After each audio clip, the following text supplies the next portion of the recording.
if a family gathering feels like a job interview, you can end up taking the blame alone. Checking traces prevents misunderstandings. At 1940, the same 3 questions kept looping. I quietly typed the exact phrases into my notes app. Back home, their notification history showed a line saying, "Reply check complete." I took a screenshot and circled only the timestamp. A few days later, money came up again at the next meetup. At the counter, I saw prepaid 120,000 won, so I photographed the receipt. Then a group chat message dropped a line, "Family rule, greet first, take turns paying." I screenshot only that sentence and placed it next to my notes. The cause was my partner trying to please their family without warning me about the criteria. I showed 2 screenshots. We agreed on clear rules, and the tip is to save 1 line right after the meetup. That's all for today's story. We'll be back every day with a new one. If you want to catch tomorrow's story too, please like and subscribe. We set the parents' meeting date but discovered her father's name didn't match the paperwork, and I'll explain why checking this matters. First, the family registry we got showed Dad's name, missing 2 characters, so we decided to check the original document. We requested the full history page of the family registry from the community office and saw that the name had been used in a shortened form before. From that history, we learned the name had been shortened in past official records and recently corrected, so we called her family to confirm. It turned out her parents used a shortened name for a long time, but the latest family registry page matched the full name. The cause was past use of a shortened name, and we solved it. By securing the latest full registry page, my tip is check the full document history before meeting parents. That's all for today's story. We'll be back every day with a new one. If you want to catch tomorrow's story too, please like and subscribe. The moment my partner said marriage is reality, I feared the attitude more than the bank balance. If I do not check it, I could be mistaken for years. At 11 p.m. that night, I suggested opening the budget app together. We captured the last 3 months of spending and divided each category. The result was unexpected. Out of a monthly income of 250, only 30 was saved, and there was no emergency fund at all. So I asked about roles. If parents' medical bills were 50 a month, I suggested writing down who would cover how much in the memo. He calculated only costs and blurred responsibility. The cause was not money but different standards, so we set a rule to talk about finances once a month. That's all for today's story. We'll be back every day with a new one. If you want to catch tomorrow's story too, please like and subscribe. When your partner says they hid something in a cafe, you should verify fast to avoid a costly misunderstanding.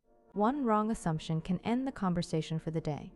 That evening at 7:18 p.m., my partner looked down and said one line, "I hid something from you." I said, "Let us do one step first. Show me one screen we can verify right now." They opened notifications and it said booking confirmed 7:30 p.m. But one clue is not enough, so I did a second check. The transfer history showed a 320,000 won payment at 10:10 p.m. yesterday, and I saved one screenshot. This is where a fight could start, but they opened notes and it said ring size 12 and couplet case. Then they pulled a receipt envelope and pointed to the line return within 7 days. The cause was a proposal plan, and they stayed quiet because they feared ruining the surprise. We agreed to share any big spending up front, and one tip is simple: ask to review one proof screen together first. That's all for today's story. We'll be back every day with a new one. If you want to catch tomorrow's story too, please like and subscribe. My partner went to my friend's wedding alone, and one photo turned into a misunderstanding. If you ignore it, you end up fighting and losing trust for no reason.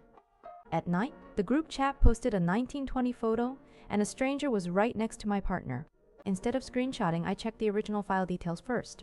The info showed auto crop was on, and the center cut made it look suspicious. So I checked the seating chart photo and looked up table 7 right away.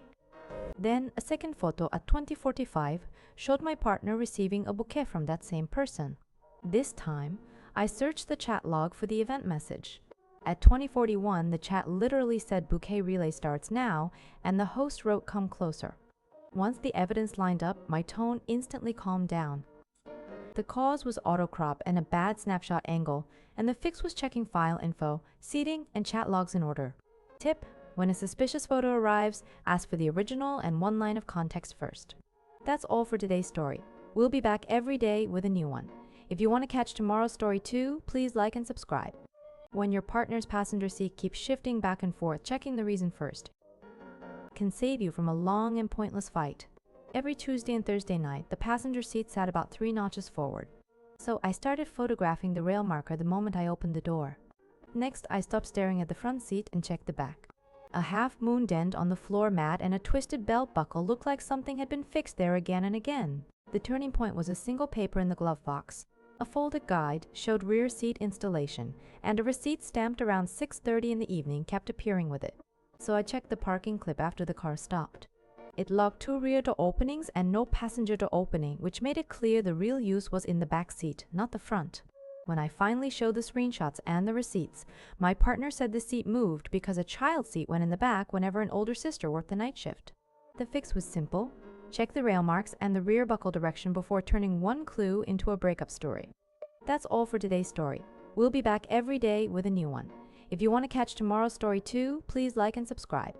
No gift on your birthday does not always mean their heart cooled off. If you start a big fight too fast, the hurt can grow before you know the facts. By 11 that night, all I got was one small cake. So, before sulking harder, I reread our last week of messages and listed the oddly specific questions first. The odd part was that he told me twice to keep Saturday at 2 free. In our shared calendar, the same slot was blocked with a note that simply said, "Clear the day." I still was not fully convinced, so I checked the entry shelf once. There was one pickup slip there saying, "Custom item collected on Friday evening." So I stopped guessing alone and asked one short question. When I said this is not the end of it, right, he showed me 3 reservation screens right away. In the end, it was not no gift at all, but a full day plan hidden past the weekday birthday. When you feel hurt, check 2 clear clues and ask one direct question first. That's all for today's story. We'll be back every day with a new one.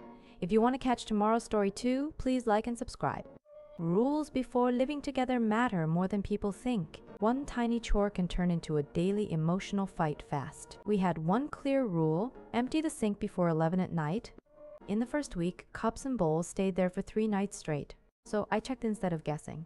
I saved the reminder time and took a 7 a.m. photo, and it showed the sink stayed untouched overnight.